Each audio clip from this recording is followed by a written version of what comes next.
everyone. Welcome to Author Talk. It's Monday. We have 1 week till Christmas. I'm super excited about it. So you guys know me. I'm Aimee here with Sandy and Russell for Author Talk, and I'd love to introduce David. He's our guest today. Everybody say hi. Hi, David. Hello, David Falloure. Hello. Ooh, I like Hey, that. Aimee, I love. Oh, and Sandy, you finally put my book behind you. I'm glad to see that. Right? You moved up on her book. I moved up temporarily. Yeah, temporarily. Golly. Well, wait till I post my picture of Marilyn in Boston. Nice. Oh, no, you didn't. And actually, I have Marilyn in Albany. Oh, well, I'm not sure if Marilyn would go to Albany, but apparently she did, right? Did. Which is I've had her packed because I didn't want to make sure I didn't forget it. Thank you so much. See, now he loves me. He didn't love me before. You're his favorite now. Well, give me a minute. I know. Hey, Aimee, I love Very this. true, I very love the frosty behind you. Oh, thank you. I'm at my mother's house, and she has like 3 trees, and her house is Christmas out. So how'd the wedding go? It went really good. It was on Friday. I came in on Wednesday. That's when the rehearsal dinner was, and then it was on Friday, and it was really nice. So we're done with weddings in my family. So good. Well, you hope that you're done with weddings. Well, out of my sisters, because my dad has only girls, we're done. I got my nieces and stuff, but they're only like 7, so we got time. Sandy, stand up. Let us see your ugly Christmas sweater of the day. I think it's cute. I don't think it's ugly. We can't see it, Sandy. I see it. There you go. Oh, I love it. I think that's cute. That's actually a pretty good one. Yeah, that's good. I like it. It's a serious snowman. It is a serious stuff. I know, right? David, I just got back from Boston, so that's why I'm wearing all these Christmassy things, because I have to wear those kind of things when I go up there for the holidays. So I thought it was because it was Christmas. Well, that has something to do with it. Yeah, okay. Because we go to Boston, and well, it's too warm usually here to wear them, so I always get a chance to take them to Boston. Well, that's why you crank down your air conditioning to, 58. There you go. Which it was not warm in Boston by any means. It was 4 degrees most days. And that might have been the high. I'm not sure. That doesn't sound fun. Like No. Josh's camping trip, it's gone down to 29 at night. I think it's becoming a man's camping trip because I don't see any other women going because it's going to be cold. You said you were going to be happy about it. That's what I you was, said. but now it's going to be 29, Russell, and it ain't warming up during the day. And it's going to be. Oh, I ain't going.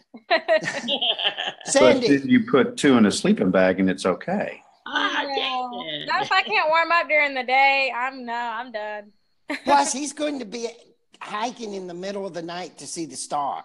Right, which would be really cool, but not in 29-degree weather and with ice and rain. I'm good. You can go. Though I do like the 2 in a sleeping bag idea. Say, Sandy, what did you were telling me what you told your kids that you wanted for Christmas. This is crazy. So you and I and Aimee were working on this Author Talk podcast. Although in the research I found we do a video podcast, not an audio, which a lot of people do audio. So I told my kids, they always come to me right around Christmas, like, what do you want? What do you want? So I'm like, this year, I'm like, if it has anything to do with a podcast, just do your research. I gave them Pat Flynn's name, gave them some other names. I'm like, go see who they recommend and what equipment they recommend. So I want a headset that is USB capable so that we have better sound quality. I want a microphone, possibly a camera with the big screen. Even a green screen would be, anything. I told them, do your research. If it has anything to do with video and podcast, that's what I want for Christmas this year. So I'm waiting to see what all I get so I can go buy the rest of it later. Sandy, before we get to work, I wanted to show you everyone that's seen these in the past. Heard Sue talk about last week. She lives in Hawaii. This was the snow she got this weekend. I saw that. She got over a foot of snow. So, Sue, I hope you're listening to this and watching, because we're showing pictures of your backyard. So Sue lives in Bath, Ohio, and that is her wood burner. She said she would not have forgot. Now, Sue is from... I still think she should use central heating. I mean, she lives in the 21st century, but that's what she uses. She does use central heating, but in the room where she works, she has a wood burner, is what she calls it, a wood burner. So that does look safer than a fireplace. Aimee, our tip of the week, I told you I had a question. I've had struggles, and when I don't do it very often, sometimes I forget. Some of the people that are beginning and we're just introducing to YouTube, how do they videotape something now? How do they record? How do they download it on YouTube? Well, it depends. If you're doing a Facebook Live and you're wanting to transfer it, then you're going to have to download your Facebook Live to your computer and then create a YouTube channel. And in the YouTube channel you create, in the upper right-hand corner, there'll be what looks like a half square and an arrow going down. If you hit that, and then you can select your video and it'll automatically upload. You can put what thumbnail you want to use as it, your title, everything like that. Now, it is going to take some time to download or to upload to YouTube. That will take time. But if you recorded it on like a camera or something like that, you just stick that into your computer, save it to your computer, and then you can upload it to YouTube via that way, depending on which way you do it. Okay, thanks. You sound good. That makes sense. I know you got to do it. You got to do it and fail several times before you got to try and do it a few times before you figure it out. I was just a little bit worried because I want to get to David and his book. And this is the cover of his book about the Port of Houston. It's just a beautiful cover, David. Thanks, man. Really appreciate that. Worked hard on it. How did you work hard on it? Well, did you do it yourself, David? I did. I went and swam out to a freighter and raised up my camera and okay, wise ass. So, but when you're putting together your book and you're trying to figure out what is the cover going to look like, right? How do you want to communicate, everything that's behind this book and the main message? And, I started thinking about sheer will, and I didn't want to do a dredging shot. Everybody does dredging shots. I didn't think just a wide open view of the Houston Ship Channel or the port was the right way to go. I wanted something that said, here it is. This is a force coming at you. And when I saw this ship, the prow of this ship, just staring right at you, to me, it felt like it was the right way to communicate the message behind the book. It's beautiful. Thanks. It is beautiful. It is beautiful. So tell us about the book. It's the story of the Houston, the Port of Houston, and so tell us about that. So Houston and its port are really, it's a lot like any other city and its port. They're typically, the histories are very inseparable, right? So I got an opportunity to write this book a number of years ago when when the Houston Ship Channel was going to celebrate its centennial. And I began to write that story and realized very quickly that the Houston Ship Channel, without the entire history of the Port of Houston, it's really incomplete. So I went back and began to research the whole birth of the Port of Houston, and it starts from the outset. So that's how I began to work on the project and got it out in time for the 2014 anniversary of the Houston Ship Channel.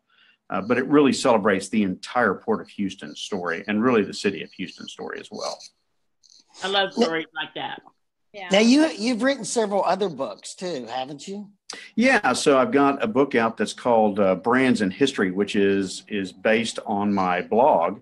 It is the one on the right, and what Brands in History does is it takes a look at historical figures and in some cases events and looks at them from a marketing standpoint. Why do those things stick with us? And I'll give you an example.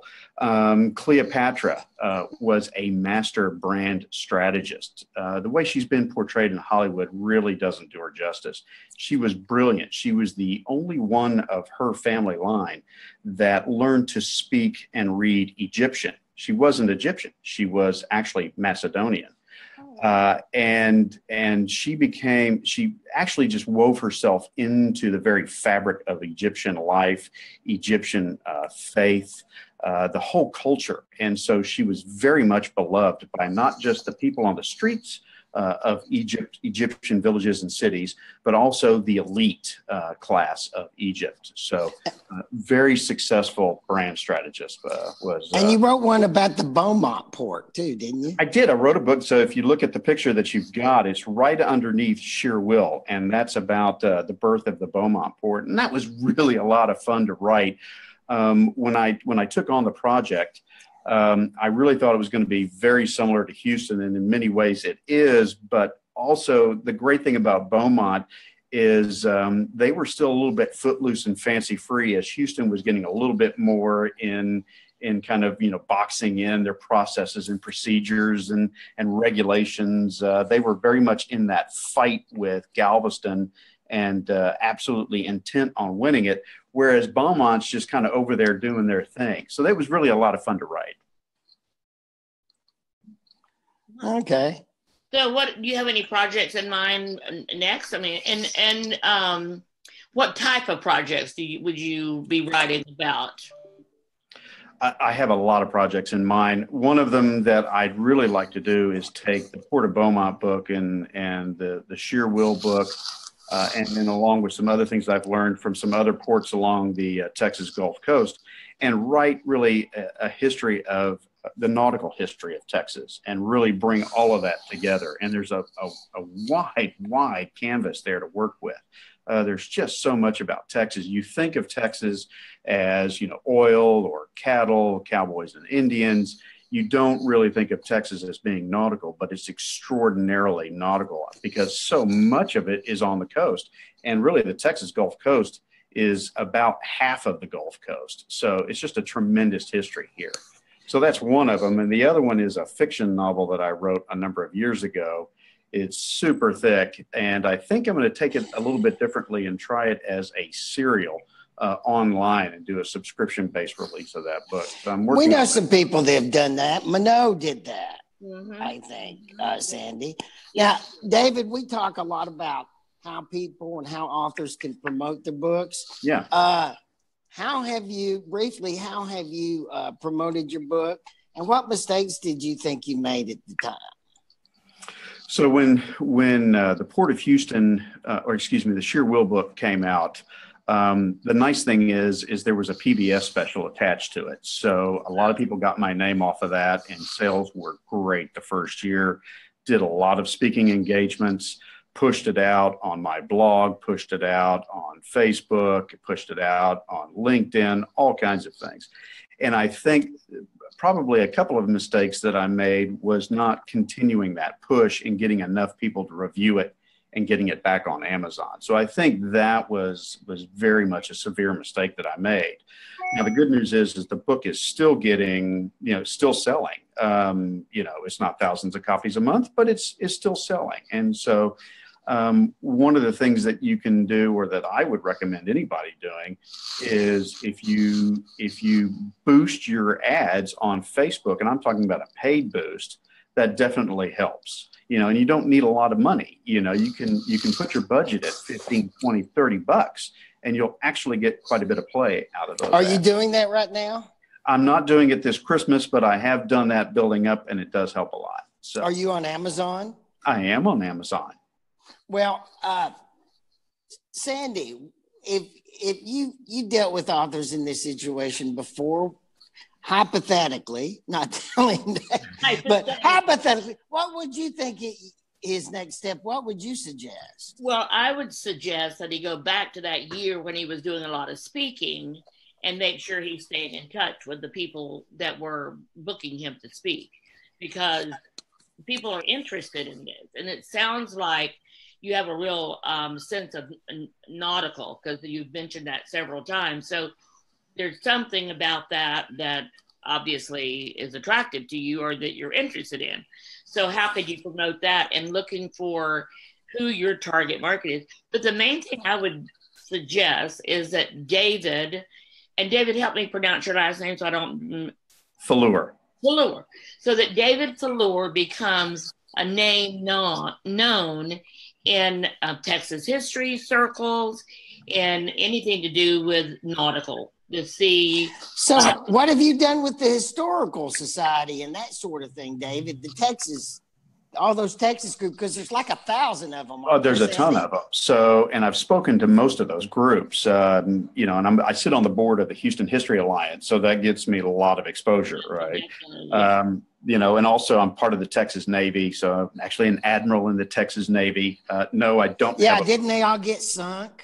Well, my house got sunk for sure, but no, actually the first Texas Navy did pretty well. It had a little bit of a struggle when it came down to the second Texas Navy, but that's okay. But I'm very much get involved with all of those different historical organizations. And so that's the other part of it, right? People that are very into history, you can saturate your market. So once you get past that and you're on the back end, then you have to figure out, okay, how do you further penetrate that market? Right. And we've been talking several shows about that. Yes, what do you do? Because there's a lot of authors out there that have an old book or a book several years old and they're like, now what do I do? Right. What else do you have suggested, Sandy? And so one of the things that we did recently, Russell was talking about, is we relaunched a book that had already been out for a couple of years. Well, 1 year, I think. And it was a nonfiction. It was a business book, a tip book.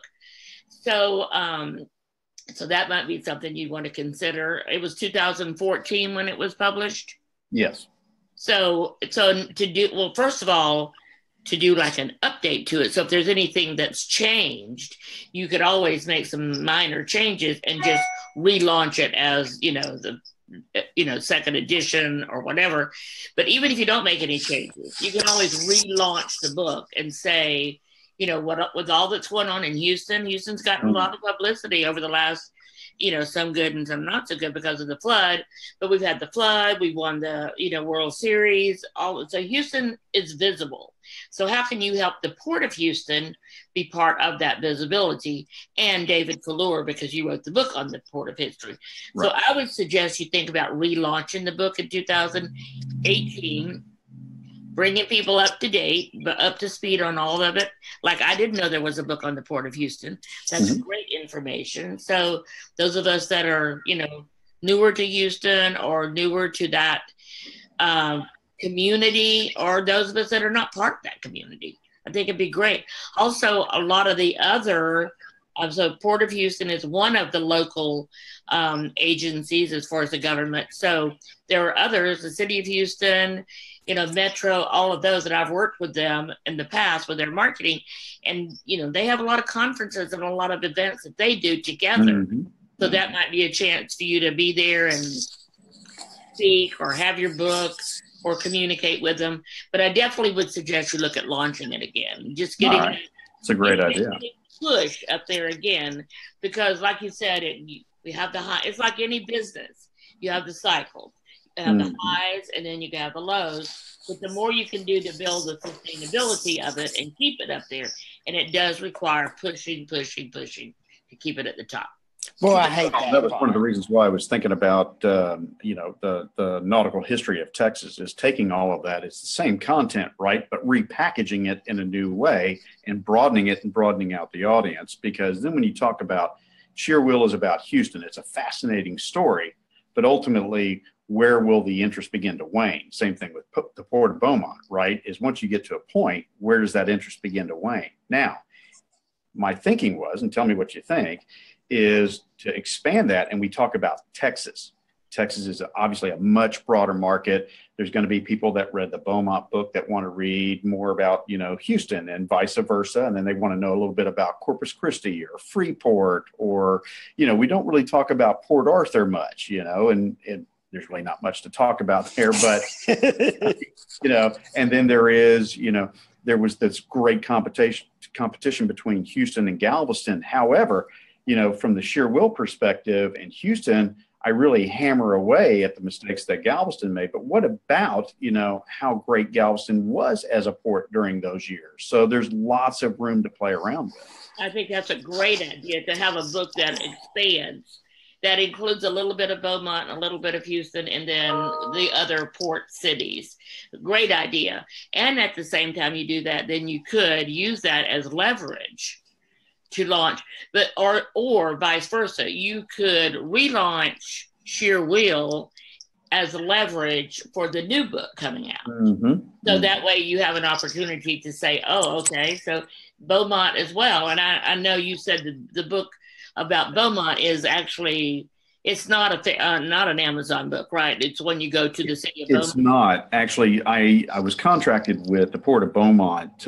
One of their folks read Sheer Will, and he really liked the tone and the way that was approached, and wanted the same for their celebration for the Port of Beaumont. So they got in touch with me and brought me over, and we began a 1.5 year long working relationship to build that book.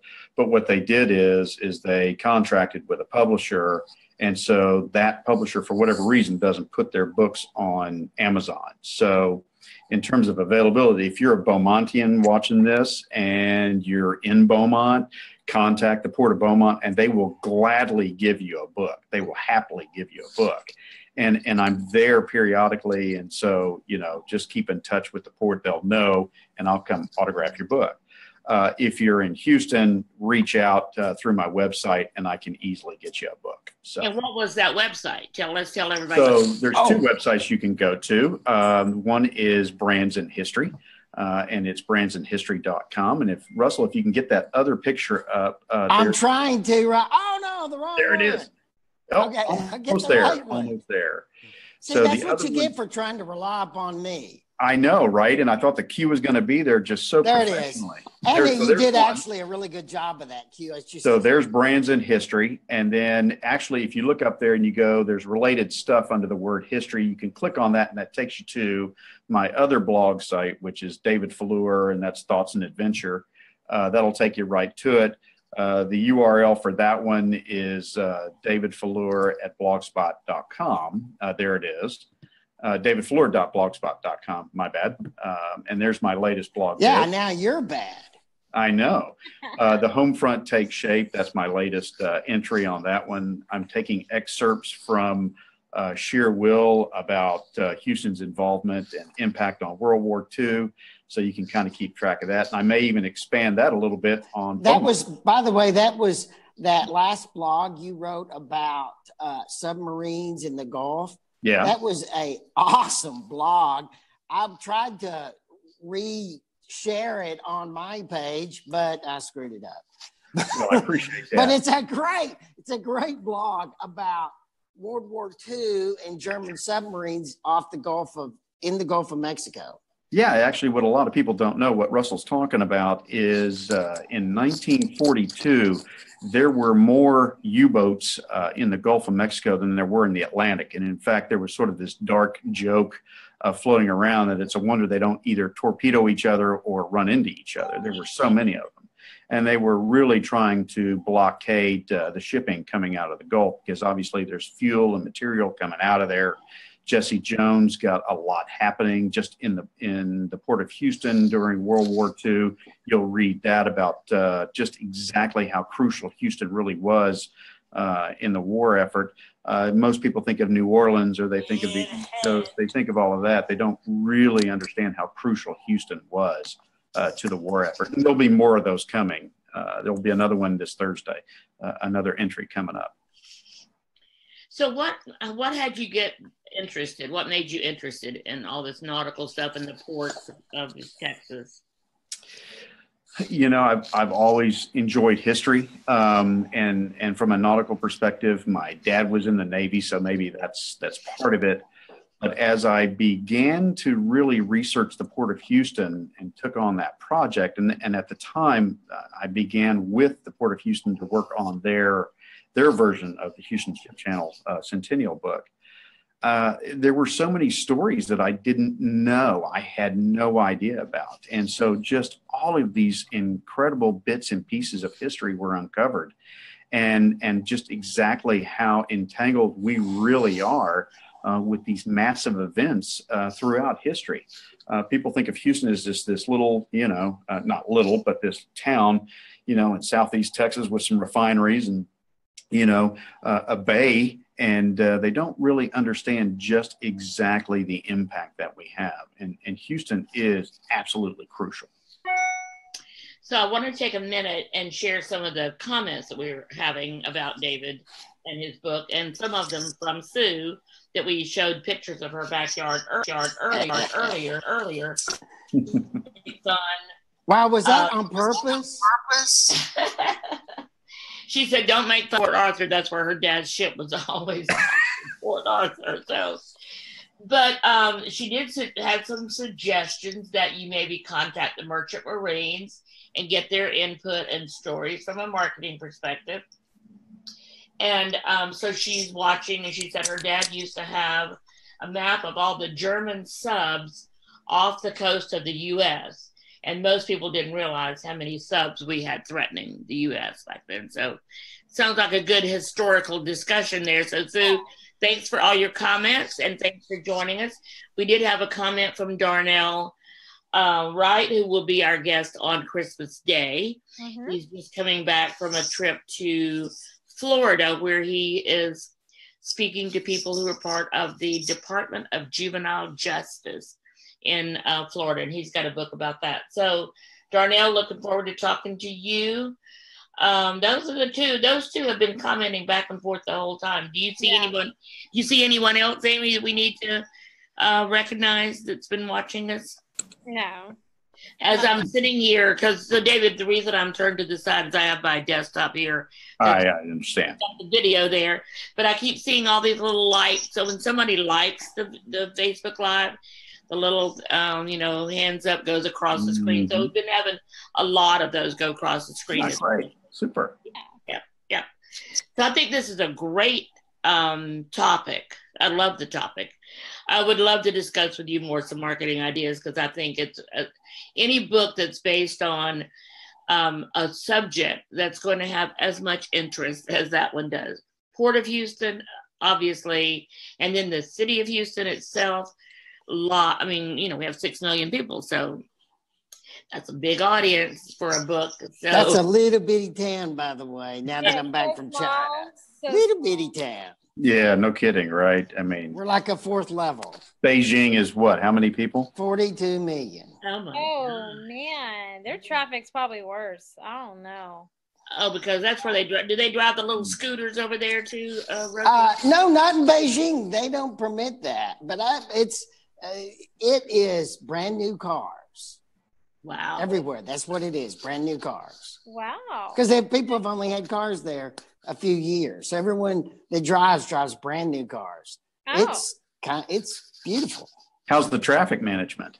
The traffic is you're allowed to drive 4 days a week during the week, not 5. And it's part of their pollution control. Mm-hmm. And some people are allowed to drive 3 days a week and not 5. And it's a nightmare. Yeah. I can only imagine. It's almost as bad as Austin, Texas. Yeah. No. And the pollution, when it comes, it rolls in like a dust cloud heading to. Seen those pictures of the dust clouds heading to Phoenix? Yeah. When the season changed, that's what the pollution looks like when it heads toward Beijing and over Beijing. It's like a dust cloud and just sweeps over. Oh, like the orange cloud that used to hang over Denver when I was there during college. You'd come out of the mountains and you'd see this orange cloud and you'd swear that an A-bomb went off. I mean, you were panicked. It's so much worse than that. You can taste it. It's so polluted, the air. 3 out of 4 days. The 4th day is a good day. Oh, well, hey, that gives you something to look forward to. Okay. All right. Anyway, I'll see you Christmas, Sandy. Yes. Yay. So David. Yes. Before we let you go, tell people how they can get in touch with you if they have any questions, and if they want you to come speak on Texas history, nautical history, on Port of Houston, Port of Belmont. Yeah, so absolutely. Easy way to get in touch with me is dfalloure@gmail.com.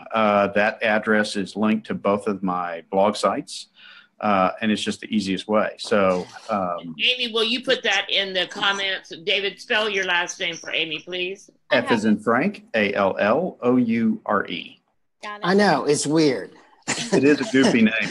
David, you. Also, if you will put that down in the comments on the YouTube page when we post it on YouTube, and I would ask all the people watching this or watching it on YouTube to give us a like, give us a comment. It changes the algorithm positively on YouTube. It does that. And so, yay. Thank you, Russell, for that reminder.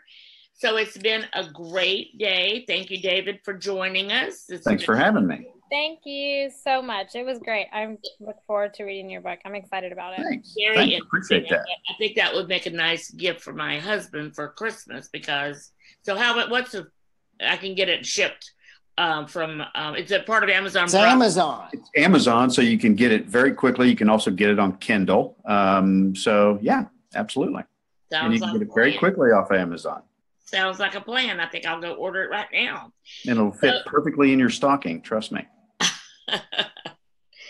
Yes. So the other thing I got him was a grandchildren's blanket. So I collected pictures of all the grandchildren and sent it to this wonderful site that I'm recommending, collage.com.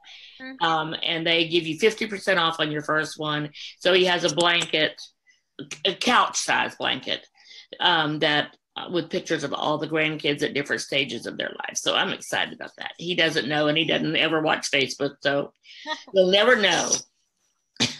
So have a great day. Have a great holiday. If we don't talk to you, David, before then, will do. Y'all too. We'll talk to you on Christmas Day, and actually we're gonna record that interview a little bit early with Darnell, right? So Darnell, we'll see you later, and you guys have a great week and a great holiday.